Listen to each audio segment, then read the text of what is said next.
Hey everyone, welcome to another Brandable Minute. We are in it to win it. Still working on this title, this intro.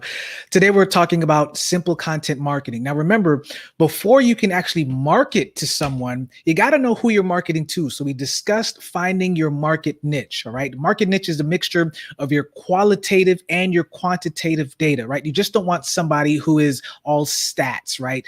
They're just demographical information, somebody between the ages of 35 to 40 who's a female, who is a single parent that has who's a soccer mom that drives a Honda Accord, Odyssey. The point is that you want a little bit more. What are their jobs to be done? What do they desire? How do they spend their day? And you'll start to shape out and to flesh out this person or this set of data points into an actual personality or a persona. You get that persona, and then now you need to market to them. And so once again, guys, we're going through the little black book here. And in my black book, yes, I have to keep saying in my black book so that you realize that we're kind of still telling a story about the stuff that I've looked through and researched over these past few years. I came across something called the Kuno or the Kuno's funnel, Kuno. I think it's going to be Kuno. Kuno's sales funnel.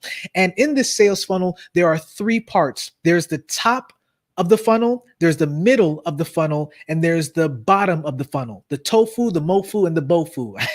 At least I don't know if I made that up or if it was them. But the point is this: with the top of the funnel, you're going to focus on problems and a solution. Problems and a solution. Problems in the industry, problems with the persona, with the person specifically, and then the solutions in general that help them to solve those issues. The middle of the funnel is now where you have to pull in what we've been talking about last week and maybe the week before, but last week for sure, about branding, because the middle of the funnel is you are now focusing on the brand solution. This is your distinct way, your differentiator on how you are answering the problem that is at the top of the funnel.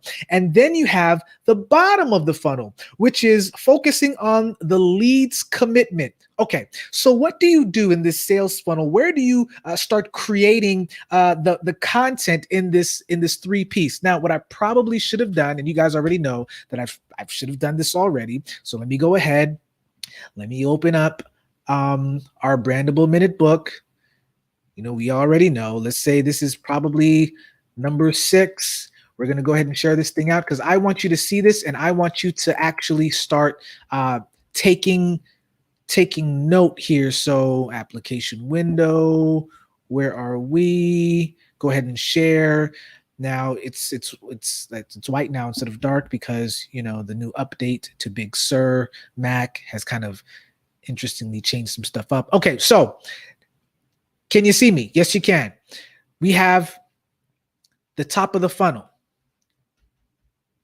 your tofu, your middle of the funnel, your mofu, and the bottom of the funnel, bofu. This right here is where you're dealing with your brand's solution, okay? This is where you're dealing with the problem and the solutions in general. This is the brand solution right here. And then this is where you start to get your leads, right? It's the leads commitment.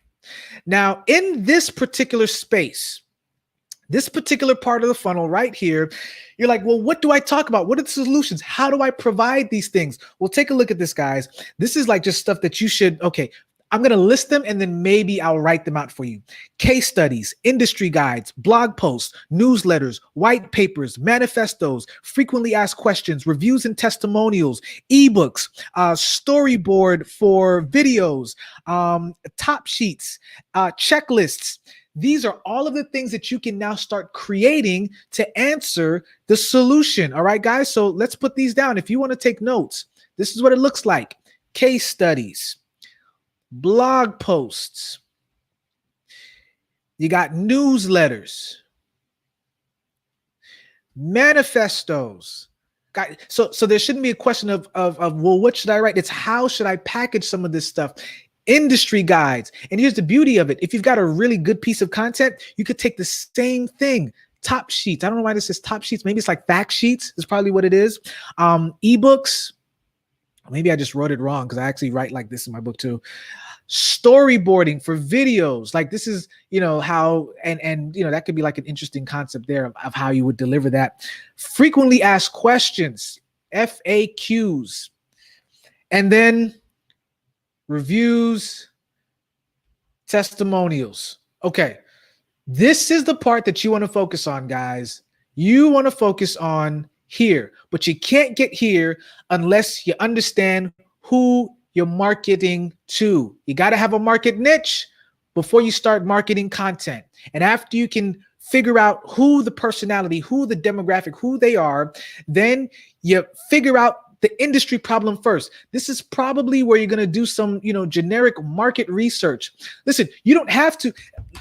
And I'll tell you this, you don't have to purchase something from a company like Ibis World. Now, they have amazing research, and there's so many different ones that are out there. I've used them personally. I love their stuff. But the reason why I'm telling you that is because if you don't have the budget, at one point I did have the budget, but if you don't have the budget, guys, then you go online, Google. There's some companies that they give out samples, and you might be able to piece together just enough.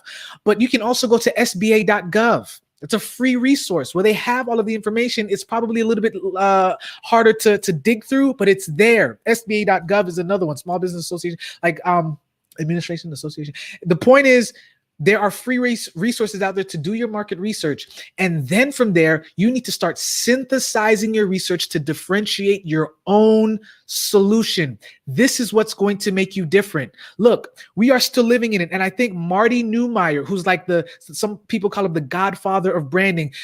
He says that we are still living in this idea of branding equals logos. And that is not what it is. You do not differentiate yourself by looking. I mean, you got to look a little different, but the logo is not it. It's how you are delivering the solution, how you are delivering your value proposition. And I probably didn't even get to value proposition in the beginning here, because this is when I didn't even know what a value proposition was, but I'm going to add that in there now based on my experience. How you deliver the solution is part of your value proposition, guys. Okay, we are 7 minutes in. I'm still branding this the Brandable minute, even though it's not a minute. Maybe that's a brand in itself. Don't expect it to be a minute at this point. But yes, guys, I hope that this was valuable to you.